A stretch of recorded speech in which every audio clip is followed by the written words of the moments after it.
The devil is a whole liar. Don't know what happened. Yeah, I don't either, because I was on our regular one. Okay, let's try.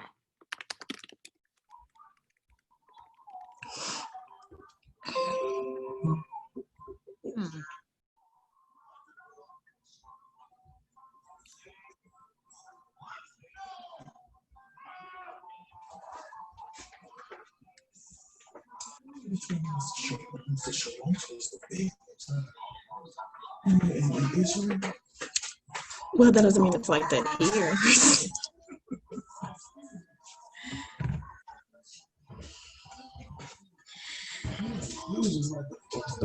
No.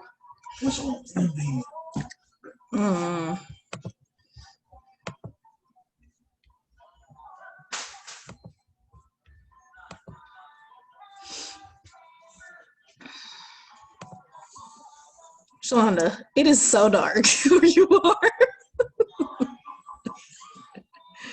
Hey.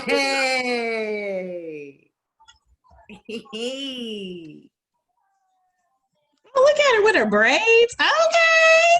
Who did these braids? Hi, Katie. She can't hear yet. Hi, Hi, Katie. Catherine. Good thing she didn't hear me. You're on. Hi. Hi. Hello. Hi, Catherine. Hi, Pastor Kimmi. Hello. Is that your preference to be called Pastor Kimmi? Oh, I can't hear you. She said no. I saw her lips move no, but I heard that too. Down. No, you can't hear me? Now I can. No, I don't care. It's what I'm supposed to be called. But we want to make sure you feel comfortable here with Or us. you just call me Kimmi. Okay, Kimmi, I will do that. Look, I was like, She's talking to her kids. She's a mother of 4. Shalonda's like, get out, go. Okay, so we're just missing Marsha. I know she's just getting off work. So let me see. Hey, Monique, did you make your shirt? Made a sign. Okay. And let me make sure nope, it's the speaker view. There we go. Okay, so then everybody should be able to see because it's in gallery view. Shalonda, do you want to pray really quick? And I'm going to try to find Marsha. Shalonda Richardson. Yes, sorry. I was on mute. Yes, sure. Okay. All right. Dear Heavenly Father, thank you for allowing us this day, God. We ask that you would be in the midst of this conversation tonight, God, that whatever words that you would bring to us into this dialogue, that it would pierce someone's heart, that we could always honor you, and that we could all be truthful and acknowledge you in our lives. And we ask that you be in the midst. We thank you, we honor you, and we adore you for the fruit that will come from this conversation. In your son Jesus' name we pray. Amen. Amen. Amen. Thank you all for joining us. If I look crazy, it's because one of my kids is walking up. I tried to hide downstairs, but I don't know if it's going to be successful. Okay, she said give her 2 minutes. She's getting off work. Okay, she has 2 minutes. I know. First she said 5 minutes, and I was like, no. We have 2. Right. Recalculating. So Kimmi, just to give you a little rundown really quick, since it's your first time, which we appreciate you saying yes, because we know you are a busy lady.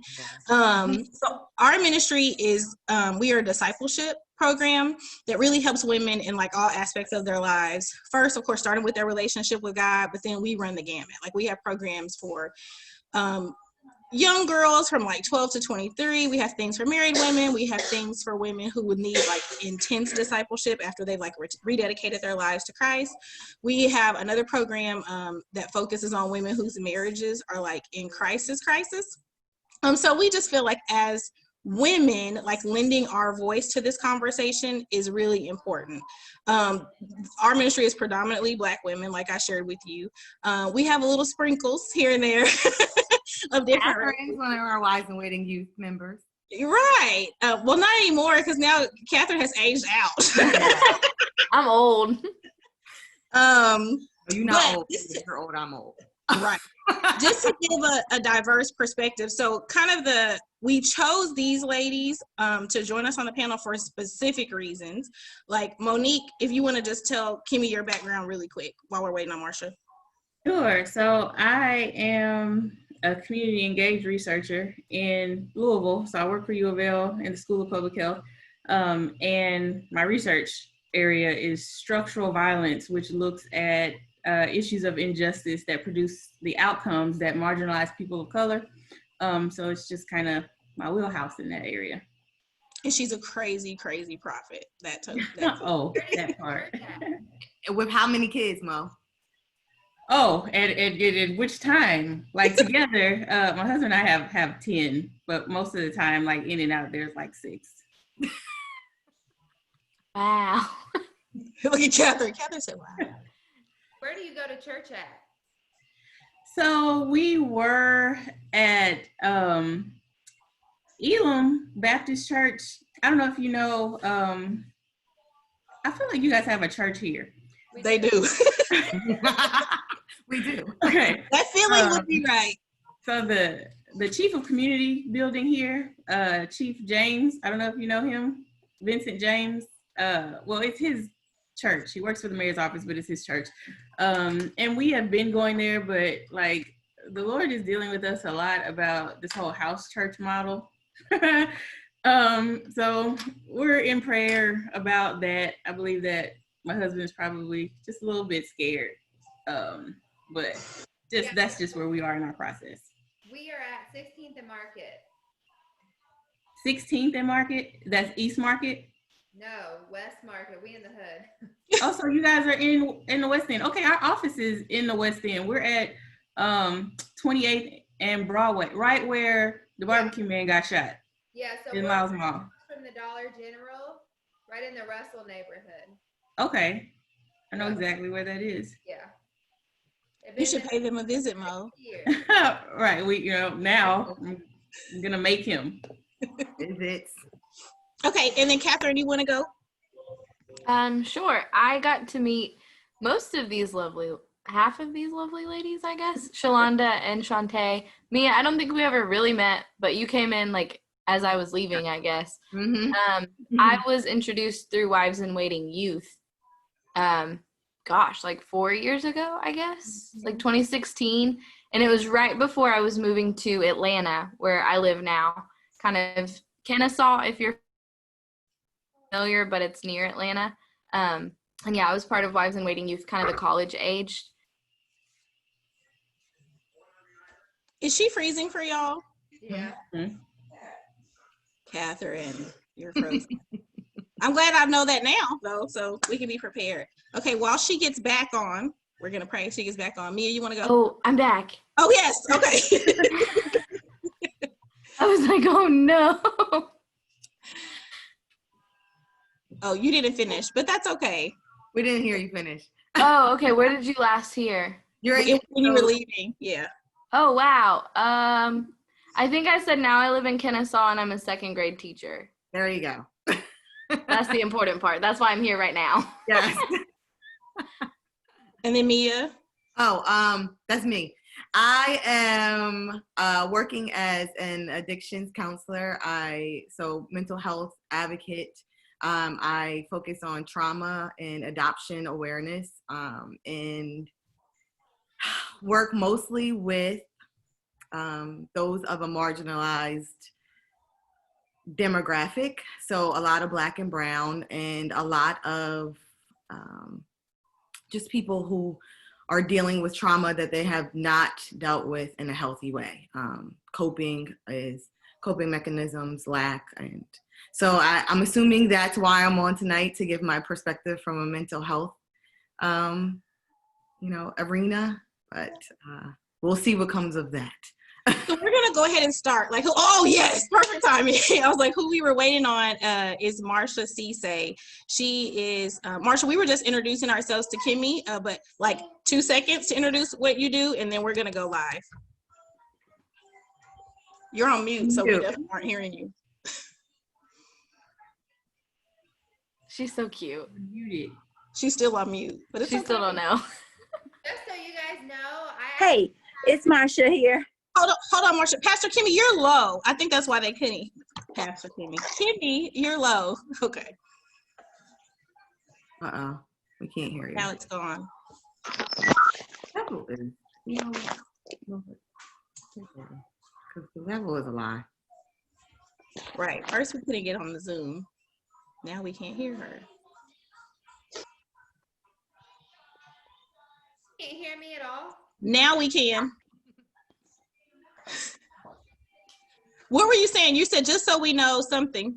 Yeah, so I actually have a bachelor's in criminal justice, and I'm about to get my master's in marriage and family therapy. So I'm a little smarter in mental health than I am pastoring, but I have been pastoring for 10 years. So I did see your recent IDGAF status, and I laughed. That's what I'm like, Steve, this is why we need her.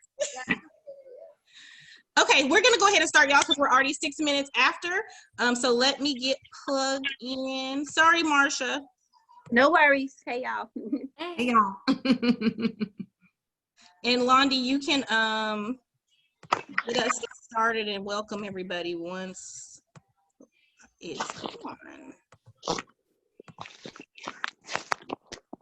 I don't have no pants on. I Okay. got leggings on. FYI, only see me from the top I down. was like, don't make me stand up. Like the people on them Zoom meetings with like bare butt in a seat with a tie. I'm not bare butt, but I mean, it's my house. I could be if I wanted to. Please say that. And it's my chair too.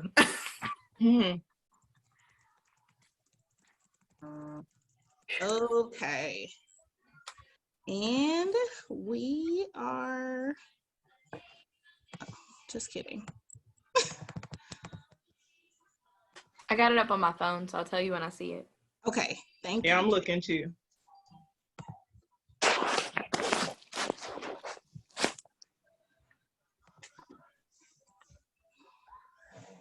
Good evening, you guys. Thank you for joining us for Tea Time on our Wives in Waiting live page tonight. We're going to be having a much needed discussion on racial injustice in the faith community. We have some special guests with us tonight. I'm going to do a few church announcements, and then we'll get started with a brief introduction from our panel tonight for our roundtable. As you know, this is Wives in Waiting. We are a global ministry. We have tea time every Thursday at 7 p.m. Central Standard Time, 8 p.m. Eastern Standard Time, and we have these types of discussions. We're global ministry, ministering to the whole woman, no matter where you find yourself in life, and walking with you through that relationship. So we will be having our experience tentatively October the 24th in Washington, D.C. So stay tuned for more information on that. And now I am going to go to my panel and we will introduce ourselves. First, we have Pastor Kimberly Hartley, and she'll do a brief introduction, followed by Katherine Kopp. Hey, what's up? My name is Kimmi Hart. I pastor at All Nations Worship Assembly Louisville and Worship Assembly Chicago South. I'm a mom of 3, VA in criminal justice, about to get my master's in marriage and family therapy, and I'm super excited to join the conversation. I'm Katherine Kopp. I am a 2nd grade teacher in Georgia. And I'm excited to be here and to be part of the conversation as well. Next, we'll have Mia Randall, followed by Monique Williams, Shantae Truscott, then Marsha Cisse, and I'll introduce myself last. Hi guys, I'm Mia Randall. I am the Leadership and Development Coordinator for Wives in Waiting. I also work as an addiction counselor. So mental health is a very passionate topic for me. So I'm glad to be here tonight to share my perspective on all that's going on with racial injustice in our faith. Hi, I'm Monique Williams, and I am a community engaged researcher at the University of Louisville, and this kind of racial justice is my wheelhouse of research and the work that I do. So I'm happy to be here to share my perspective as well. Oh, and I am part of Wives in Waiting. I'm a leader in the Dear Abigail group. And so, yeah, that's me. I am Shantae Truscott, the founder of Wives in Waiting. But when you guys don't hear from me on the professional side, I have a master's in business administration with a focus in human resources. So making sure that all of our hiring practices, our discipline, our corrective action is all equal and fair across the board, and super excited to have this conversation tonight. Hey everybody, I'm Marcia Cisse. I am the Nashville Sister Circle leader for Wives in Waiting, and I'm also a clinical nurse staff leader at Vanderbilt University Medical Center. I'm also a master's student at WGU, where I'm getting my master's in nursing leadership and management. Yay! I'm Shalonda Richardson. I am the Good Thing coordinator for Wives in Waiting, as well as the coordinator of our creative team. I have 4 children, 3 boys and 1 girl. And I'm glad to be the facilitator for this discussion tonight. So we'll just go ahead and jump into it. Ladies, we don't have any particular order, but if you would give us about 30 seconds on how you feel regarding the lack of fair policing regarding Black people in particular in America right now.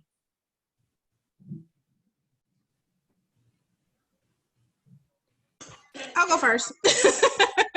So right now, I think what I think it's important for us to say is, like, racial injustice and inequality is not trendy, right? Like, this is not about jumping on a trend or jumping on a bandwagon. I think what has happened is that America's eyes have been open to what goes on in the Black community every single day.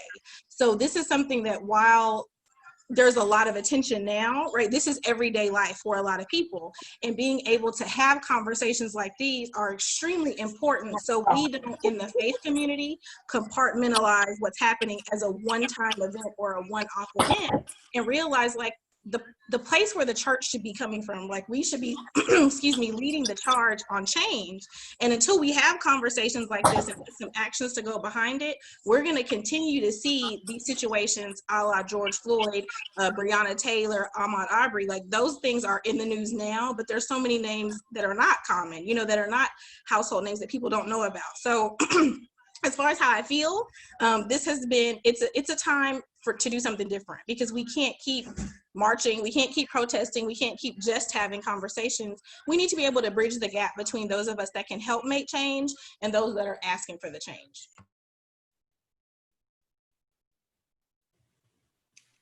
I'll add to that, and just what's been on my mind lately has been more of a frustration part, because as a white person, like, I'm having to talk to other white people and they're wanting to, and that's really exciting.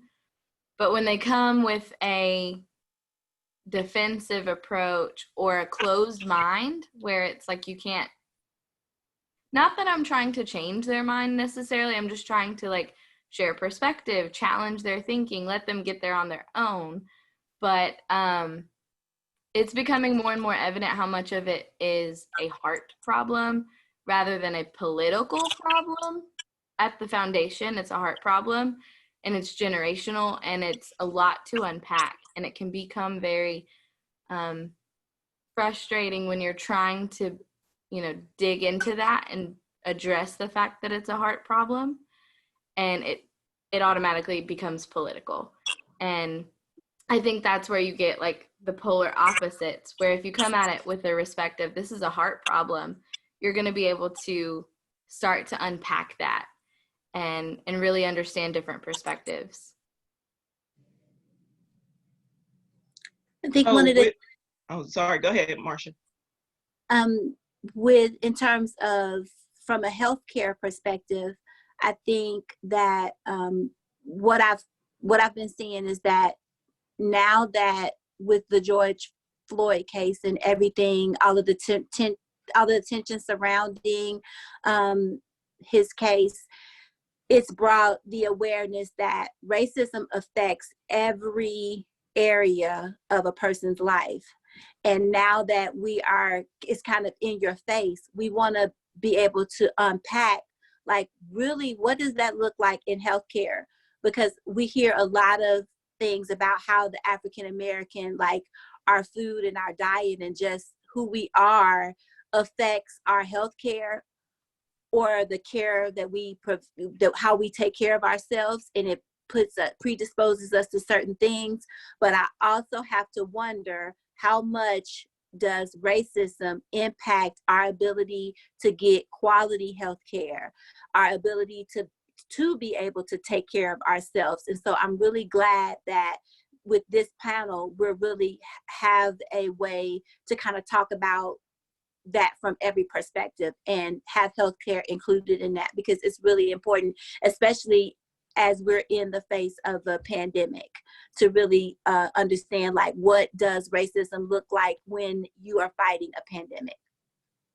So, so I come from the belief, this is not a ministry standpoint, but I think most of us will agree that racism is a sin issue. Katherine kind of alluded to it with it being a matter of the heart. What ways do you feel the church has been complicit throughout history with furthering this narrative? We'll hear from Pastor Kimmi first, and then Mia, followed by Monique. Yeah, so I mean, I think it's been an issue for a while. I mean, I agree that it's a heart issue, but I also think it's a systemic issue. I mean, it's happened since the very beginning. Our country was founded on stealing Black people, on, human trafficking. And I don't think that it's progressed as much as we really would like it to be at this point. I mean, the only reason that slaves were humanized was because of a political gain. They got 3/5 the vote, from slavery for their plantation owners. And so I think that it's been a systemic issue from the very beginning. I mean, we murdered Indians and we stole Black people from Africa. Like, that's what we're founded on. And so, yes, there has been, for me, like, I feel like there's been mental issues that have been passed down and mentalities from the very beginning. And some people, geographical locations, right, that they've passed on these mentalities. And some people, it's a heart issue. And some people, it's literally the way they were born and raised. And back to what Shantae said earlier, I think especially for white people, Black people have to express their norm even more, because I was telling somebody today, if we saw as, like, I don't think white people understand that this is a norm for Black people, right? Because it's so normal. They're not going to post on Facebook every day that somebody crossed the sidewalk from them because they were scared of them. That's normal for you guys, where white people they don't see that, and so, I understand people saying it's a sin, and yes, it is sin. And I think church is the worst place because we further congregate ourselves. We have our churches, personally, are a little bit more African American. And I will say we used to, like, take our pride on it, that it was multicultural. And we can't even say that anymore because white people have a problem being the minority in situations. They have a problem being a minority in crowds. I don't know, it could be based out of fear, it could be based out of power, it could be based out of all kind of mentalities, but I don't know what it's going to take for the church to be able to get back to a true multicultural perspective, because we congregate where we feel welcome, and Black people feel welcome with Black, and white people feel welcome with white people. And it's one of the saddest things, and I vow to the day I die to make sure that we are, as much as we can, integrating not even just Blacks and whites, but Spanish, Asian, all of us. We should be coming together instead of separating even more within the church. Amen. There's like 50 million things that I could say. I'm going to try to stay on the topic that you asked me. I'm going to tell you, coming from Black and brown children from birth are taught that just because of what you look like, there will be people that will not accept you. So we have learned that there are ways, especially our men, there are ways that we need to respond. There are ways that we need to act. There are things that we cannot say or stand against. And as a woman, you know, even for us, we are told, don't be that angry Black woman, because that is the stigma that has been placed on us, that we can't show emotion, we can't be passionate without being labeled that. And what the church has not done, I've grown up as Methodist since I was a child. My grandfather taught or preached in an all-Black church, and then we moved to a predominantly white church. I now go to a church where my husband and I are the only sprinkled Black and brown people in the church. I love it, but let me tell you that those churches to me are the worst, because what we've done in those churches where we have Black and brown people and white people every Sunday is we have not created a dialogue. And without dialogue, reconciliation is not possible. Like, we've allowed things that look legal to be right. And just because it's legal doesn't mean it's right. It's not ethical. It's not right for us to not have these conversations. Sure that all of our hiring practices. And what I've seen or what I've heard from like my white counterparts is that they're afraid to say something. They're afraid, sometimes even pastors, you know, maybe Pastor Kimmi can even attest to this, like white pastors may be afraid to say something because they think that it's racist, because they don't understand their privilege. Like, I honestly feel like this is ignorance. Like, white people have grown up thinking that this is the right way, this is how it is. Just like Pastor Kimmi said, Black people don't go out talking about what's normalized to us, what's traumatic to us, that has literally changed our DNA for 400 years. This is what we think is normal to us. The way we've lived under oppression, which causes depression, and long-term depression causes what? Heart disease, unable to sleep. We're unable to operate. We can't sleep right. We can't function correctly. Like, so yes, things may look inaccurate to you because we have internalized things that are not healthy for us. We have learned unhealthy coping mechanisms to get through trauma. And now the church every Sunday has the opportunity for us to right these wrongs, but white people have grown up thinking, especially the ones that are in constant communion with Black people, are that I love these Black people. I go to church with them. I have Black friends. I'm not racist. My privilege doesn't show, but that's privilege right there, thinking that you don't have the opportunity to say something. But I talked to a white pastor and he told me that he is scared. He's scared to death that one day he will say something that will offend someone because it will be called racist or privilege. That is okay. I honestly think that is better. Now, where we go wrong is when someone does say something that's white, that's racist, and that shows their privilege. We don't say anything. As Black members of the church, we allow it to happen. And what happens? Seeds of bitterness come in. Seeds of discord, offense. So instead of us being graceful with the calling out of things, we allow it to continue to fester because that's what we learn to do. It's trauma. So we all have to relearn how to live in this world. And that's how we change systems that have been put in place that constantly beat us down, that constantly oppress us, that constantly make it so that it's hard for us to live in a peaceful society. God did not call us to be all the same. It is okay. Anybody who says that, they haven't read Revelation 7:9, like he called everybody. Like that, at the end, we're all supposed to be together, right? So we can't get to that reconciliation part if we're not having real honest dialogue, and be okay with honesty. Be okay with receiving what you might not want to hear. Like, that's good dialogue. And it's okay if you even argue. Let's be okay with arguments too. Just know that those things have to take place. We have to talk about it, or else we're never going to get anywhere. So we all have a responsibility. Yeah, I think when you were saying about the pastor's perspective, I think there is probably, to be honest, from a white pastor, probably some fear.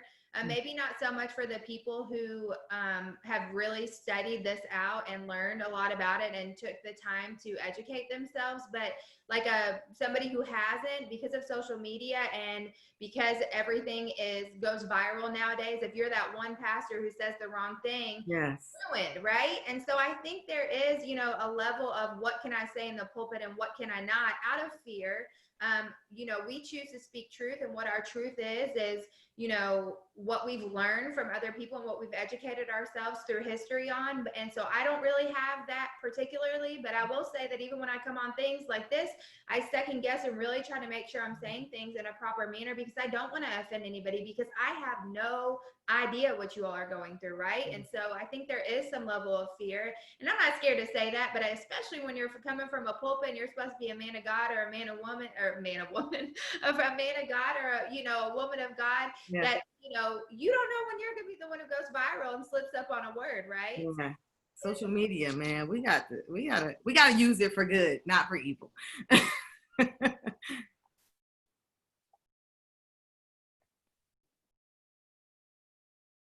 Okay, and I was just gonna say, you guys have said all of the things as it pertains to the church in this country. I think that we have to recognize that the church in this country was built like every other system, right? And so what are the ideologies that are present in these other systems? Like, we have dominant narratives about who people are and who people are supposed to be.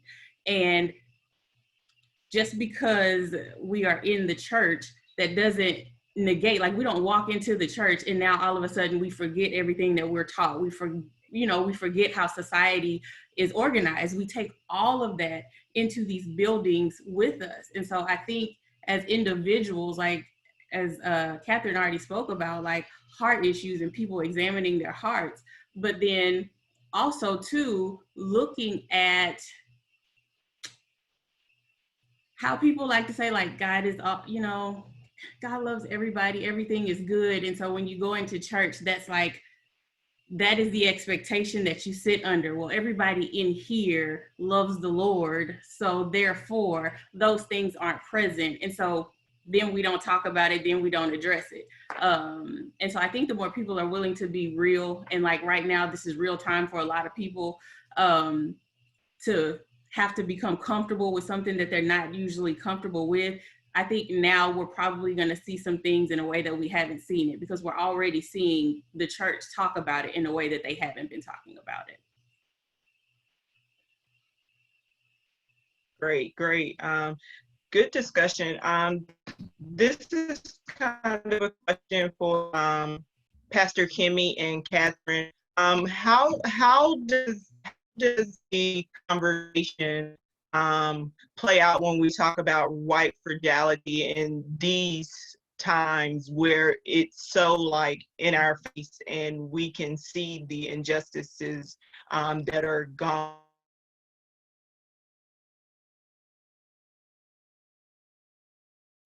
Okay, we're gonna go ahead and rebuke that devil in her internet right now. So I think what she's asking is, just in the grand scheme of things right now, from our sisters, our vanilla sisters that are joining us tonight, when you talk about white fragility and what that looks like right now and how loud this conversation is right now, how for you guys, how are you navigating in your personal circles? And then Kimmi, you can also talk about from a pastoral leadership circle, and Katherine as well in education. How are you navigating these conversations as someone that we consider an ally in all of this?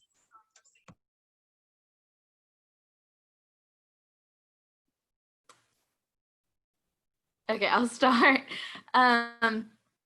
It's difficult, like Kimmi said, you don't want to say the wrong thing. You don't want to come across as offensive. You also don't want to come across as ignorant. But we are. And that's something that as educators, and honestly, most educators are white women. I'm so grateful for the university I was a part of, because those cultural diversity classes were mandatory for us to go through. And You know, I personally grew up in a very diverse environment where I was a minority growing up. So I was like, how can I be racist? Like, that doesn't make sense. But when I got to school and I started like reflecting in on myself, I was born in the South, you know, my family has been born in the South. And so some of those things are just taught and conditioned to us. But it was when I was in school that we had to unpack that. And one of the things that a lot of the literature says for white people is you're gonna be uncomfortable.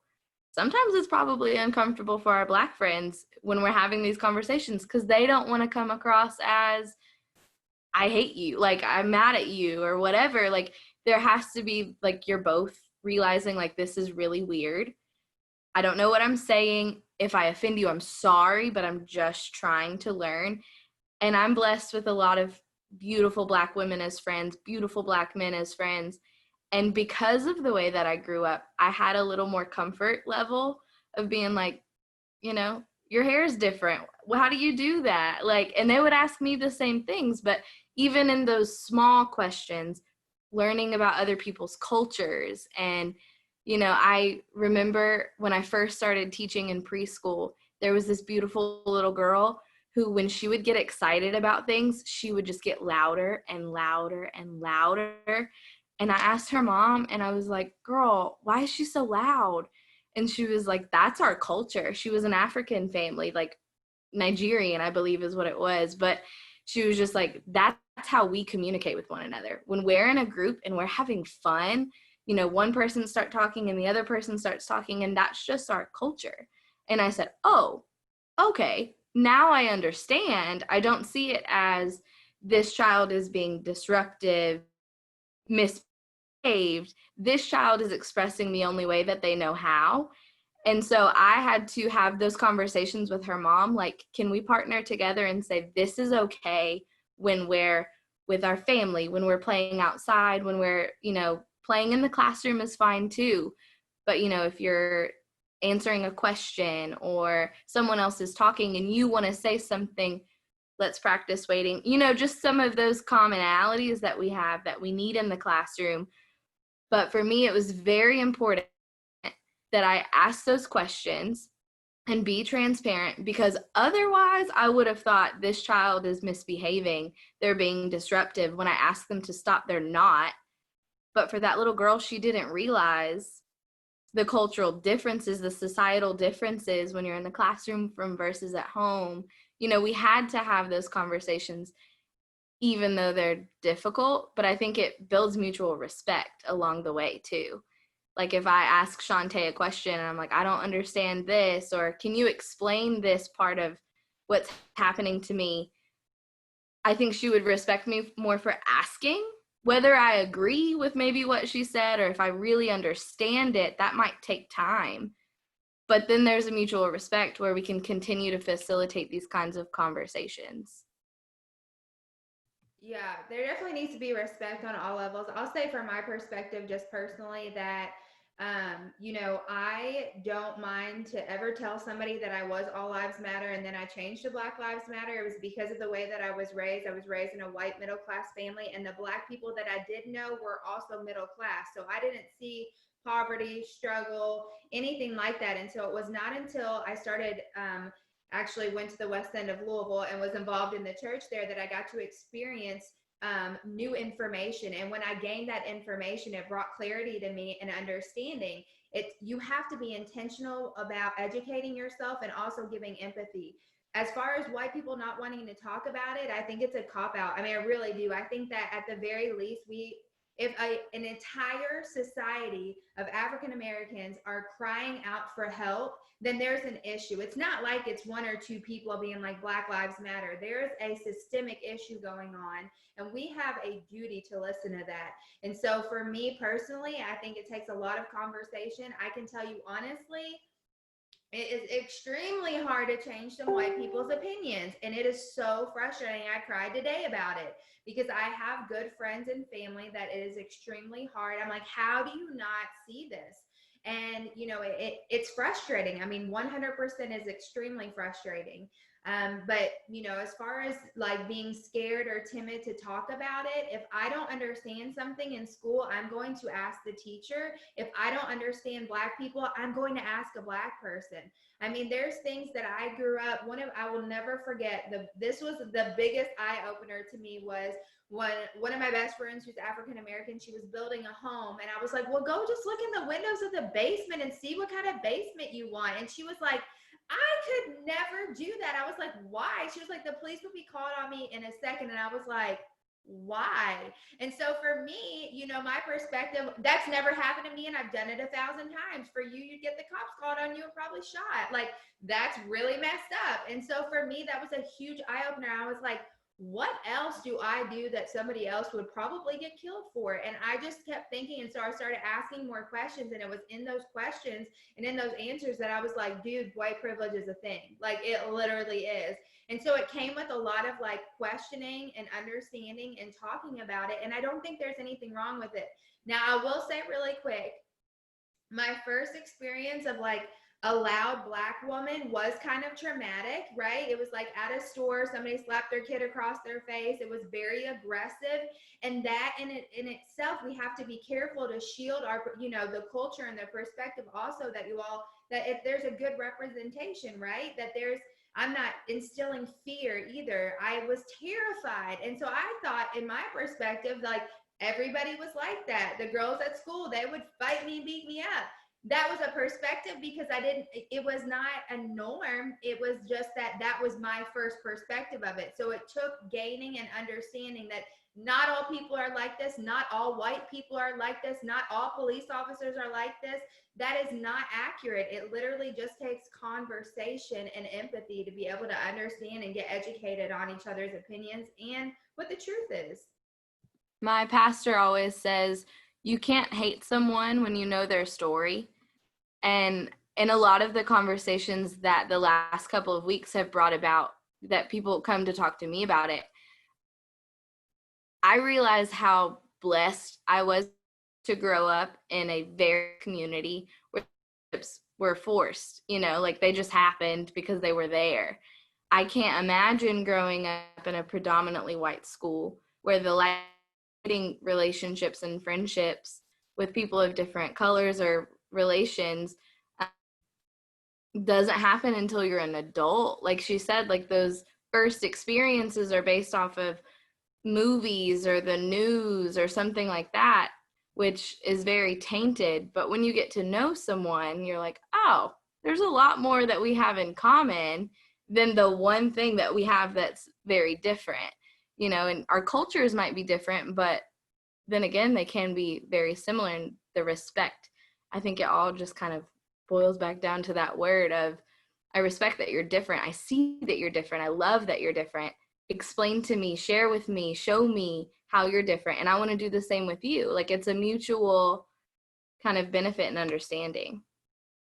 I want to just piggyback on what both of you are saying, because what changes this narrative, like the initial experience that you had, Kimmi and Katherine, what you're saying is being able to do life together, which goes back to what Kimmi said about we congregate where we feel accepted, where we feel comfortable, where we feel we belong. And when church is one color all the time, you're not doing life with people. And even if you do go to church with people who don't look like you, that's one day out of the week. And you can't empathize because you're not doing life with people who are not like you. So your worldview and your perspective is white, or your worldview or your perspective is Black. So until and the thing is, like, we're going to have uncomfortable conversations and also do uncomfortable things. And we know right now, like, Black people are mad. Like, people are angry and they're upset and they're hurt. So if you don't already have a relationship with a Black person, this might not be the time to be like, hey girl, tell me about your life. But what you can do is intentionally, like some of the books that are being shared, you can intentionally read some of those things and go find a Black friend. Don't be weird but go make friends with people who don't look like you and find out how you can do life with them, which makes empathy a whole lot easier. Because then, like Kimmi and Katherine said, then you can see how people live on a day-to-day basis, and you will know there is no way that all of anybody can possibly be anything. And like that just kills me when people say all, because you have not met every single person of that race, creed, color, religion, or whatever. So that cannot ever be the case. But until we step out of like our comfort zone to start doing life with people who don't look like us, we're gonna stay here. We're gonna stay here. And I was totally interrupting, so go ahead, Shalonda. No, you're fine. It kind of leads to like our discussion, and we have heard recently, more recently than before, about this allyship, what it should look like for us to be able to have our white counterparts kind of turn down their privilege or recognize their privilege and be for lack of a better word, representative for us in their communities. So I'll have Monique answer, how do you perceive that allyship would look for our white counterparts? And then Katherine and Kimmi, kind of what you've been doing, you've explained it kind of, you know, in elaborate terms, what you've been doing in your own communities. But so for those that are watching us, what does that really look like, laying down our privilege, and not even privilege that you've asked for, but things that like innately come with the color of your skin?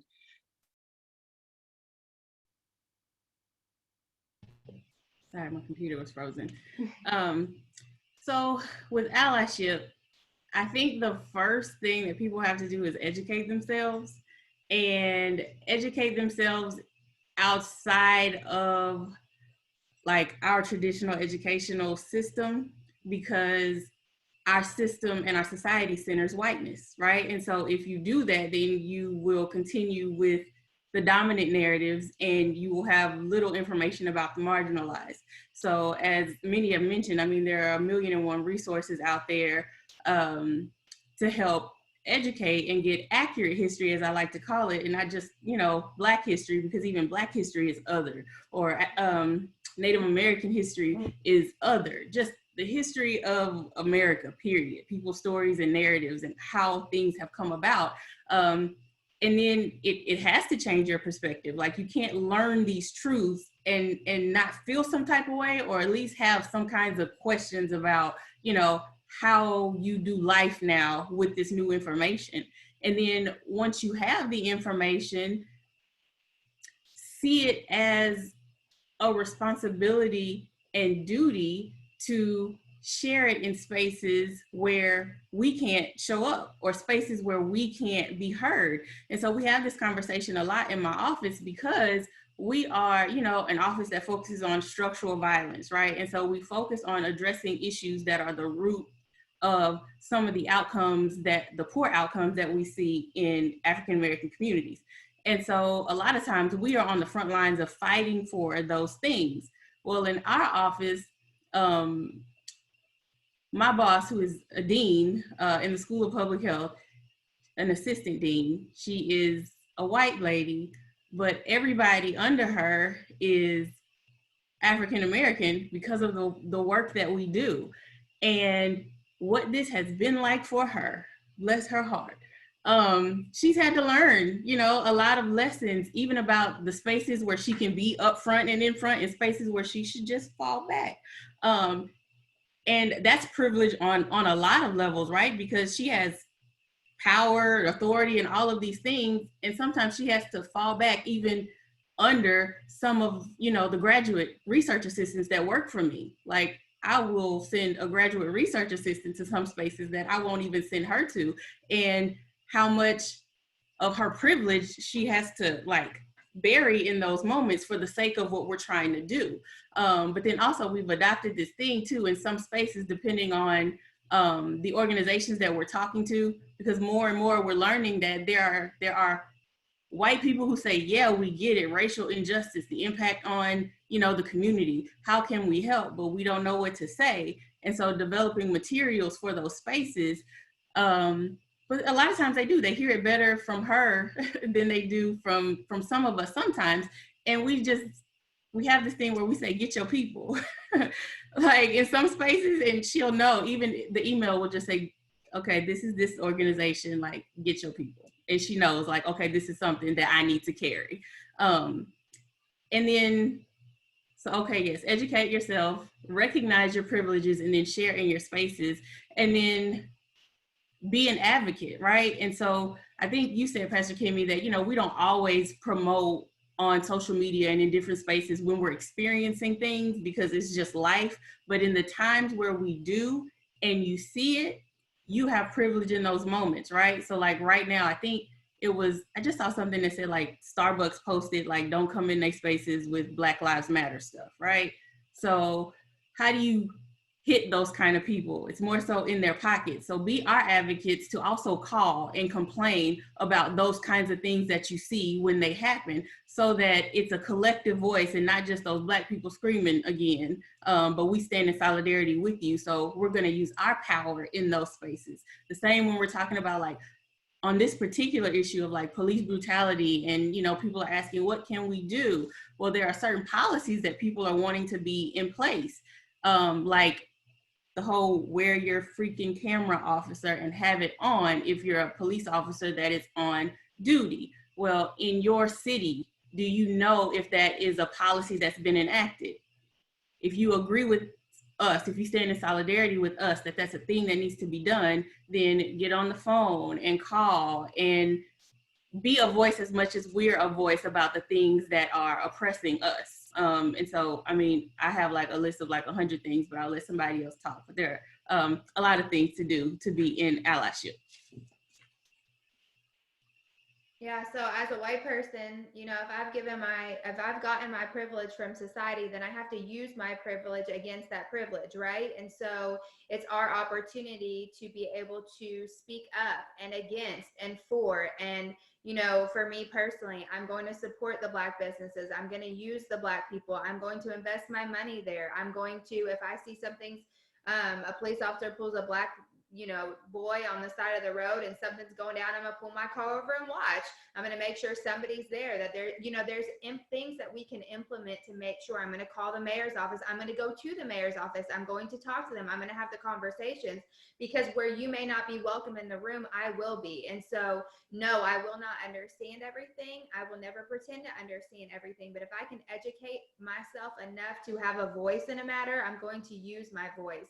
And I understand that not everybody uses social media platforms, and there are people out there doing things and protesting, and they are in the offices and they're doing things, and you don't have to put it on social media. But I do believe that silence is saying something. And at the very least, you should be able to say that I stand with you, I see color, I see the injustices, and it's time to make a stand. And so I think it's important for me to use my privilege against the privilege and be able to maximize what we can in this moment. And I truly believe right now with the George Floyd, Ahmaud Arbery, Breonna Taylor, that there are major improvements being made already. You've seen more charges than ever. You've seen quicker action. It's not near where we need it to be, but even in the church world, like the Southern Baptist president actually came out and said Black Lives Matter. Like, there are some huge moves being made right now. I was raised Southern Baptist, and I thought I would be dead before I ever saw that. And so, to be honest, like, the people that are speaking up and saying something, because right now there's pastors against pastors right now too, because Black pastors are like, y'all love me behind closed doors, but you don't say nothing on the platform. You don't say anything on social media. And I think people are starting to realize that silence is saying something. And so where before they were like, oh, I don't, it's better if I don't say anything, no, you have to be hot or cold. Take a stand, say something, and do what's right. And I truly believe as more people say what's right and use their privilege to maximize this opportunity to use their voice, that things and that policies will end up getting changed. So I'm going to piggyback off of what Kimmi just said. That silence is very loud. And I think that white people particularly, are realizing that. But it kind of goes back to that fear, that fragility that white people can have. And so one of the things that I learned in college when, you know, talking about race in the classroom was, you know, every teacher wants to create a safe space in their classroom. We want this to be a safe space. We can make mistakes, we can learn, we can grow. We're figuring life out together. But when it, specifically when it comes to talking about race, talking about justice, you know, I teach second grade, so I get to teach about Martin Luther King and Jackie Robinson and Harriet Tubman, like powerful people. And I get to teach it to little white boys, little white girls, little black boys, little black girls, and they see each other and they're like, wow, you're my friend. Like, you know, but how do I have to facilitate that conversation and be like, you see how we're different? That's okay. Like creating those definitions is very important. And those sentence frames, like how do we even start this conversation? How do we maintain a level of respect when we don't know? And in doing that, it's called creating a brave space to ask really weird questions, to ask hard questions. And that's something that a lot of great educators do in the classroom, but I think that it's something that allies need to create in their life, you know, to have that brave space. You know, safe for who? Is it safe for me because of my privilege? Like I get to choose when I want to talk about this. I get to choose when I want to advocate for this. That's my privilege. But to create space is saying like, no, you can come to me and you can ask really hard questions. You can say, I don't understand this. You know, I don't understand Black Lives Matter. Can you explain it to me? And, you know, I don't understand why the looting why is that productive? Like, how is that helping? You know, those are really hard questions to have to answer, but I'm grateful that I've been asked those questions. I've created those brave spaces. And like Kimmi said, like go and do. And Monique gave beautiful examples of ways to use your privilege. But the thing that worked the best for me was just conversation, relationship building, being brave and saying, I don't know what I don't know, but I want to know. Yeah. I don't know if we're supposed to be moving on, but I really wanted to add something to the, you know, kind of piggyback off of what Katherine is saying. Relationship is huge. And for 400 years of oppression against Black and brown people, it has literally changed our DNA. So the way that we respond to things in the world are not the same as our white counterparts. And when I look at some of my white counterparts in the mental health field, we are not creating those safe spaces for Black and brown clients. We are going on business as usual, and that's not okay. So specifically for the whites or people of non-color who are working in mental health, be intentional about sharing or speaking about things that your Black and brown clients are going through. Don't cause more trauma than what they are already expected to live with and deal with and grow through. Specifically a situation happened not too long ago where I spoke to a coworker and I asked her, is she opening up this dialogue? Is she checking on her Black and brown coworkers? And if she's making that space for her clients to share what is going on in the sessions? And she was like, no. And I'm like, why? And she says, because I didn't think it was appropriate. This is the same, but that's not the same response to COVID. So COVID happening, and we have clients that are coming in and having sessions with us, and we're asking them, how are they feeling over COVID? And we're allowing them that safe space and that relationship that we have built between us to share with how they're feeling, but we're not allowing that for racial topics, for injustice, for social stigmas that are constantly oppressing. That is causing more trauma for someone to sit in front of you and not be able to speak their truth than it is to not. So allies in mental health need to be aware of that the way that you help us through this is to be an advocate and give us safe space too. to open up and check on people. And like Katherine said, have that dialogue so we can have those real conversations and relationship. I think if you're, just for you specifically in the mental health, if you can educate some of those people and let them know it's their ethical duty to be culturally competent, if you need to go ahead and have a class and say, listen, because I have plenty of African-American clients and that is all we've talked about for probably 3 weeks. And I'm very comfortable doing it and letting them, they engage. I mean, I'm not the one directing the conversation. It is our job to let them facilitate that. But legally, they can get their license taken away if they're not culturally competent. So they should, you go get them, girl. That's what I'm saying. You go get them. Well, here's the issue is that, and not to go too far off on the mental health topic, but there's literally 1 or 2 courses that goes over multiculturalism.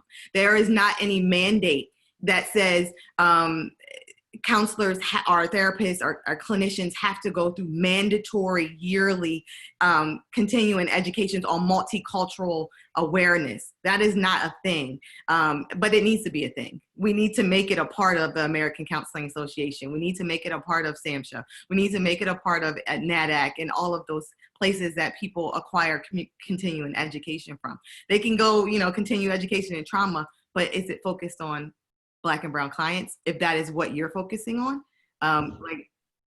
Those are things. So yeah, we need to rewrite laws all over. We need to rewrite ethics all over, because that is what we're dealing with now. It wasn't written for us. So now we have to go back and retrain the world into including us into these spaces that we give our money to, but we actually aren't a part of.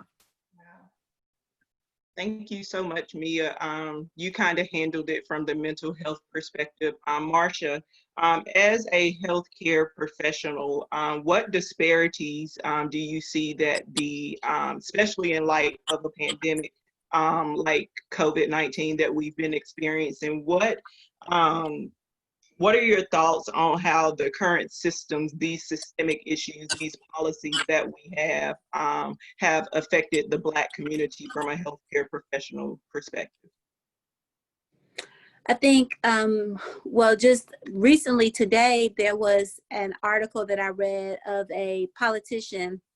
I can't remember what state it was from, but and he's also a physician, let me add that part, made reference to perhaps COVID, the increase in COVID cases in particular areas were related to colored people not washing their hands.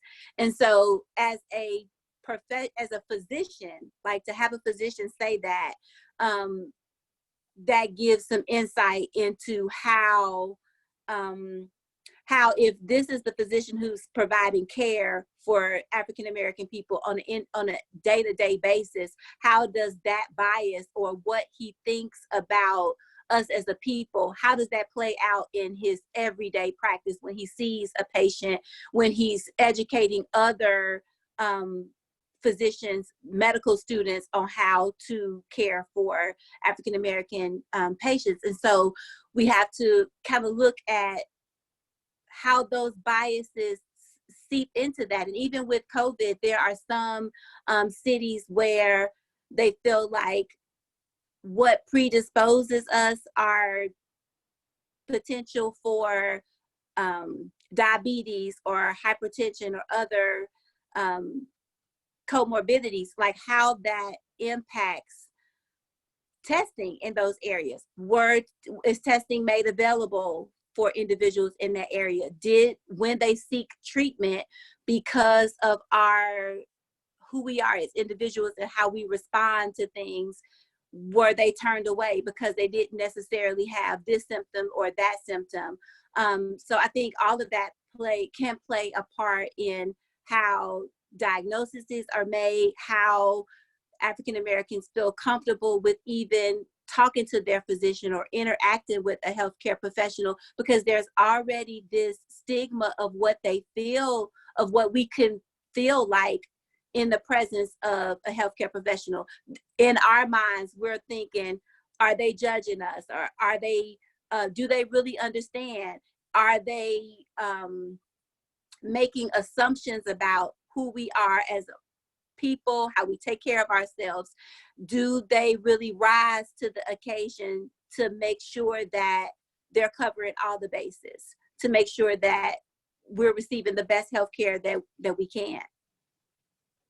And I want to just kind of round this a little bit, because I love what Marsha just said, and somebody said it in the comments about what his prior patients must be thinking.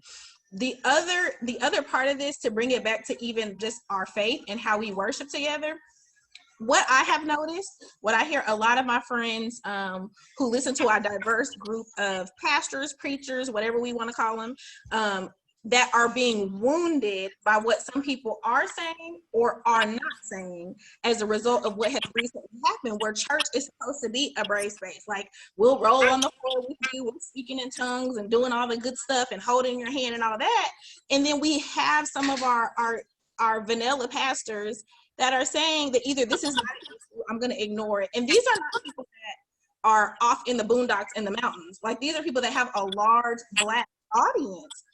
And I think even being able to feel comfortable enough, like Mia said, that her and her husband wear the sprinkles in their church. Like, my husband and I have been through that same thing, to be able to feel comfortable enough to say, why are we not talking about this? You know, without being looked at like angry, even though you are mad, but not looking like that you're trying to cause division just by bringing up the obvious. So I know there's some issues with not wanting to say the wrong thing, and I totally understand that.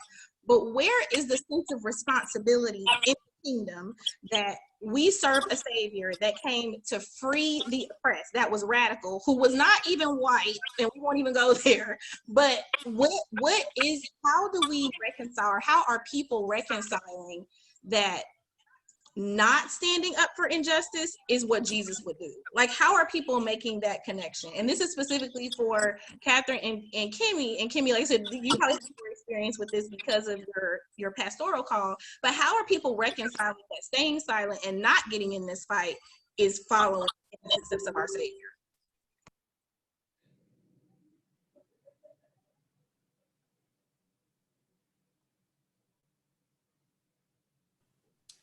I personally don't understand how that happens. But I also, I hear often the political aspect of what's going on, particularly right now. It's, how do I see? I'm like, I don't want to say the wrong thing. I don't want to offend anybody, but we all know your heart, Katherine. So please speak. Well, you do, but the other people. If anybody has something to say, I have something to say back. So go Shantae.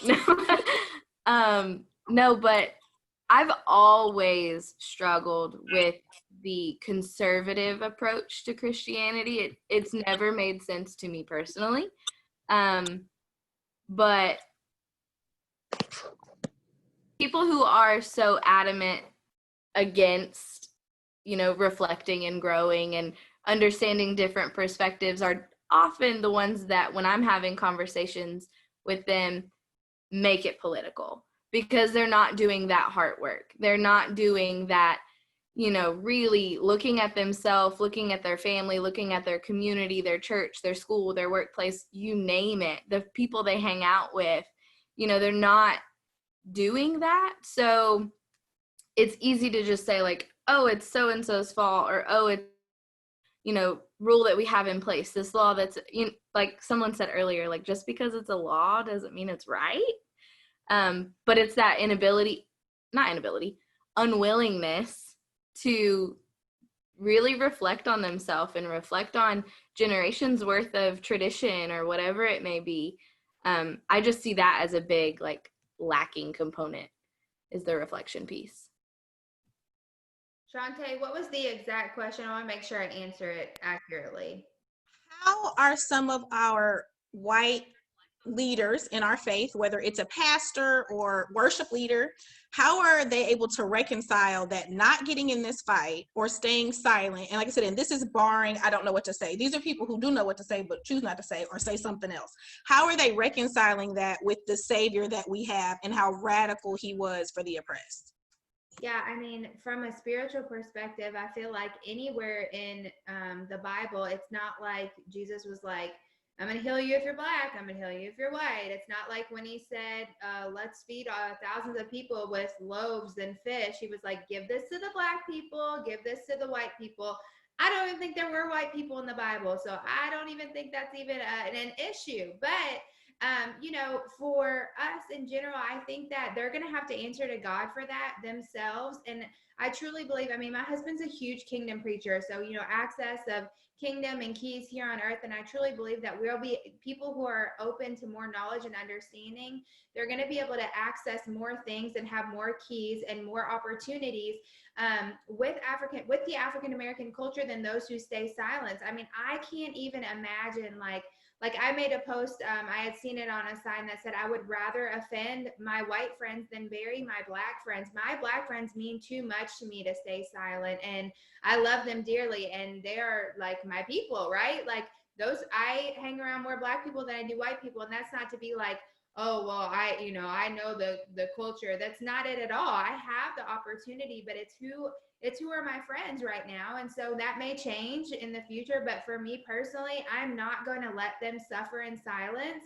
I'm going to use my voice. And as a person in the pulpit, you know, I think we have a duty to speak the truth. And I said that in the beginning. I believe that kingdom is truth and kingdom is that Black Lives Matter.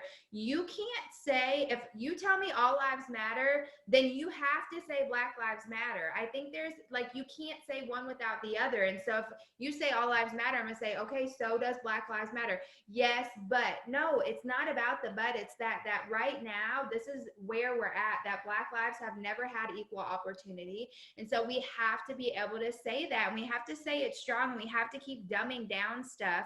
Like right now, we just have to have a position and say something. So I do truly believe that they'll have to answer for God, that there is nowhere in the Bible that he picked one over the other. There's nowhere in the Bible that, you know, he would have ever asked the questions that we're asking right now. And you know, my heart right now is that my biggest devastation through all this is it's not even whites against blacks right now. It's whites against whites and blacks against blacks, and whites who are Black Lives Matter against whites who are all lives matter, and blacks who are all, I mean, it is a vicious cycle right now. And somebody has to start saying stuff. And it does start within the church, because that is who we are. We are supposed to be showing God's love unconditionally. And if you can't show God's love unconditionally, I don't want you to be a part of your church. I don't want to be a part of that. Like you should have a stance, and it should be that Black Lives Matter. Period. The Hart's been invited to the picnic, y'all. Been invited to the picnic. It's at their house. Play space. Yes. This has been a very, I think this has been the beginning of a pricking that is necessary. So this conversation, it doesn't end when we go back to our neighborhoods, when we go back to our churches, when we go back to our workplaces. This is a conversation that's going to continue. I think the difference in what's occurring now is that we've made reference to it several times, but this is not just a Black issue. This is a systemic issue, and we all have a part to do in this fight. And as Christians, we are called to join arm in arm with our brother, whether this is the outside of the womb. So a whole lot of times we hear about our pro-life. This is pro-life for everyone. And like Pastor Kimmi has alluded to several times, this is not just all lives matter. We know that all lives matters, but all lives are not in jeopardy. All lives do not make it home at night, and all lives do not live in fear of their life. So those lives that are in danger right now, we're joining arms to fight together, and that's a mission of ours as women, as we hold up our Black men who are more disproportionately affected by this. But this is a fight for us all. So we ask that you would join the conversation with us, that you can continue. We'll be discussing this until eternity, until there's, I'm not going to say there's one solution. There are several solutions, starting with policy, starting with voting, starting with doing our part, whatever that looks like, whether that's laying down privilege are turning over corrupt systems that are made to disproportionately affect those of color. So we appreciate you all joining us this evening for this discussion. We do have a WIW group where this conversation will continue, and you can search that in the Facebook app or on the Facebook web page where we'll continue this conversation. We'll be posting, so you can follow us on all social media platforms at Wives in Waiting. So thank you for joining us tonight. And Pastor Kimmi, I'm putting you on the spot. Can you lead us in a prayer of reconciliation as we close out tonight? Yeah, Maya, did you have something to say? I did want to share something really quick. I was listening to a podcast not too long ago, and there was a conversation with white pastor, and I'm assuming she is a Black leadership in the church. And she reminded us of Luke 5, and where Jesus tells Simon Peter to cast his net on the other side of the boat, and he's like, yeah, okay, whatever. I already did that, but just to appease you, I will. And he goes and he throws his net over, and he gets this abundance. The harvest comes. The fish are plentiful, right? And he has to call others and other boats to come over with him to gather these fish because it's so much. And what she said was, when she thought about that, was that that's what we want in the church. We want our white brothers and sisters to come help us. Jesus has promised us a revival. We don't want to go through revival on our own. We want our white brothers and sisters to enjoy their revival with our Black brothers and sisters the same way. We want to all be plentiful and gather the fish together and bring everybody into the same boat together. We don't want to do this alone. We don't want to end eternity separated. We want to do it unified, showing God's love, being the salt of the earth, being the light on the hill, not the one that's covered up by this oppression. So I thought that was important for us to share this evening. Yeah.